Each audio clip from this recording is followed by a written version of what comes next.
मैंने अगर जब हम एक्सटेंशन करते हैं तो हमारा लेटरल रोटेशन में जाता है, और जब फ्लेक्शन करते हैं ज्यादा से एक्सटेंशन करते हैं लेटरल रोटेशन में और फ्लेक्शन करते हैं तो इंटरनल रोटेशन।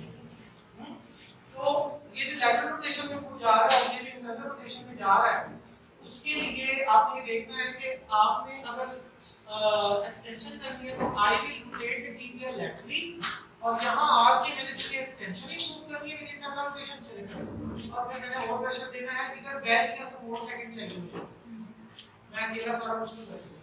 2% फिजिकल भी आऊंगी यहां मैं ऊपर चलो ऊपर आए विद ओवर प्रेशर एक बंदा ही लगा रहा हूं, ठीक है, वापस again with low pressure done got my point। इसी तरह इंटरनल रोटेशन, अब मैंने इंटरनल रोटेशन करनी है, अब पेशेंट एक्सटेंशन से फ्लेक्शन में जा रहा है, अब मैं सोच के बैठा हूं कि मैंने और प्रेशर किसमें देना है, फ्लेक्शन में देना है।